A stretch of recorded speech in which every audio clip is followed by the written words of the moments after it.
नमस्कार। मैं हूं संतोष मानव। जब व्यक्ति शील, संस्कार, संस्कृति, परंपरा की बात करे और खुद उससे हट जाए, खुद परंपरा के खिलाफ बोले या उसके विपरीत काम करे, तो हैरत होती है। आपको लग रहा होगा कि मैं क्या कह रहा हूं। मैं क्या कोई धार्मिक प्रवचनकार हूं जो परंपरा, संस्कृति, संस्कार, शील, आचरण की बात कर रहा हूं?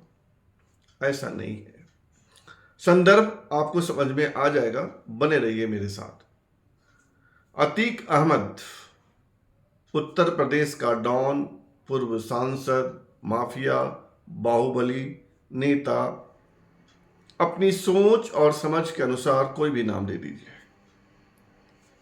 सच यह है कि अतीक अहमद और उनके भाई अशरफ सुपुर्दे खाक हो चुके हैं। किसने किया, क्यों किया, ये बातें भी आज न कल सामने आ जाएंगी। क्या हुआ, कैसे हुआ, कब हुआ, यह बात तो आ चुकी है। कल से नेताओं के बयान देख रहा हूं, कल रात से, घटना के तुरंत बाद से। लेकिन जो दो नेताओं के बयान हैं, उसको सुनकर ऐसा लगता है कि इस पर अपनी बात कहनी चाहिए कि व्यक्ति इतना अमानवीय कैसे हो सकता है, कि व्यक्ति किसी दानव की भाषा कैसे बोल सकता है। ओवैसी आए, ओवैसी ने कहा कि सुप्रीम कोर्ट अपनी देख रेख में इसकी जांच कराए। एक विपक्ष का नेता ऐसे ही बात करेगा, इसमें कुछ भी नया नहीं है।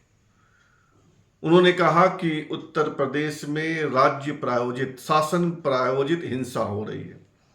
विपक्ष का नेता ऐसा कहेगा, बहुत बड़ी बात नहीं है। ममता बनर्जी ने कहा कि उत्तर प्रदेश में कानून व्यवस्था अराजकता की ओर है। समझ में आता है, एक विपक्ष की नेता ऐसा ही कहेंगी।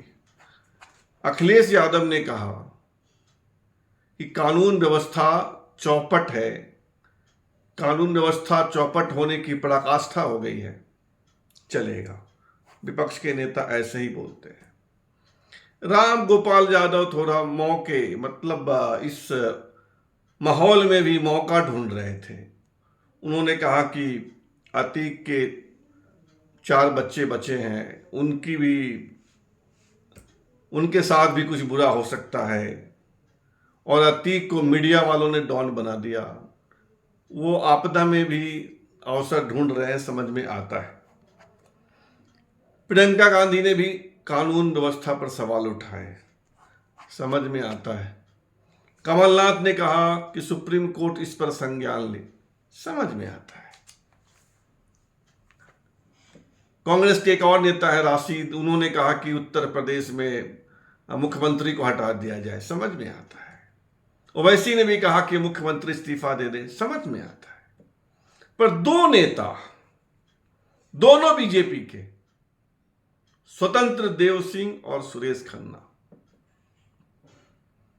इनकी बात बहुत ही हल्की है। हम उस देश में रहते हैं जहां पापी आदमी के लिए भी जब वह दुनिया से गुजर जाता है तो स्वर्गीय लिखते हैं, स्वर्गीय। आज तक मैंने नहीं पढ़ा कि किसी के लिए नारकीय कहा गया हो। पापी है, रेपिस्ट होगा, मर्डरर होगा, लुटेरा होगा, लेकिन मरने के बाद स्वर्गीय हो जाता है।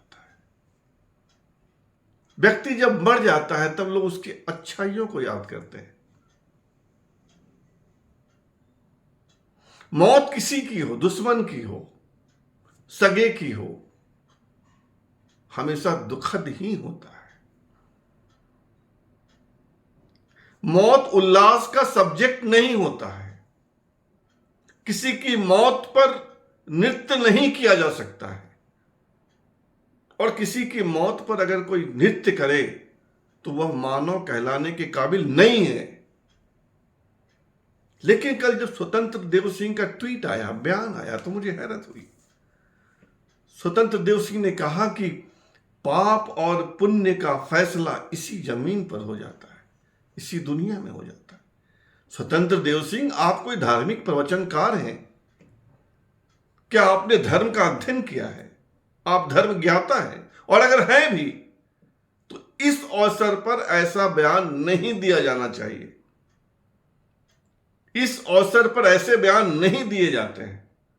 अगर आप परंपरा में विश्वास करने वाले लोग हैं, अगर आप संवेदनशील राजनेता हैं, तो आपको ऐसा बयान नहीं देना चाहिए था। यह अवसर है इस बात का कि आप कहें कि पाप और पुण्य का फैसला इसी जमीन पर हो जाता है। और एक और नेता है, बड़े नेता है, सुरेश खन्ना, वित्त मंत्री हैं उत्तर प्रदेश के। उन्होंने क्या कहा? हमें इस आसमानी फैसले को स्वीकार करना चाहिए। यह आसमानी फैसला है कि बाहुबली ही सही, माफिया ही सही, बेईमान ही सही, करप्ट ही सही, लुटेरा ही सही, धमकी देने वाला ही सही, हत्यारा ही सही, अतीक अहमद की हत्या हो जाए और आप कहें कि जब पाप बहुत बढ़ जाता है तो ऊपर वाला अपना न्याय देता है और यह आसमानी फैसला है, इसको इसी रूप में स्वीकार किया जाना चाहिए। यह किसी नेता का, किसी मानव का बयान नहीं हो सकता। यह बदनीयती है। यह किसी की मौत पर नृत्य करने के समान है। मैंने अभी देखा, टेलीविजन पर सुना कि भारतीय जनता पार्टी के वरिष्ठ नेताओं को बयानबाजी करने से मना किया है और इन दोनों के बयान पर आपत्ति की है। किसने किया होगा? मोदी जी ने किया होगा, अमित शाह ने किया होगा, राजनाथ सिंह ने किया होगा, जेपी नड्डा ने किया होगा। ऐसा नहीं होता है। ऐसा मत कीजिए कि कानून व्यवस्था संभालने के नाम पर, ऐसा मत कीजिए कि माफियाओं को काबू में रखने के नाम पर आप ऐसा कुछ कहें, ऐसा कुछ बकें कि लोग आपको नेता मानने से ही इनकार कर दें। और याद रखिए, अतीक अहमद कितना भी बड़ा माफिया होगा, लुटेरा होगा, हत्यारा होगा, लेकिन भारतीय संस्कार, भारतीय परंपरा में किसी की मौत पर, किसी की हत्या पर नृत्य नहीं किया जाता है। स्वतंत्र देव सिंह और सुरेश खन्ना। फिलहाल इतना ही। धन्यवाद।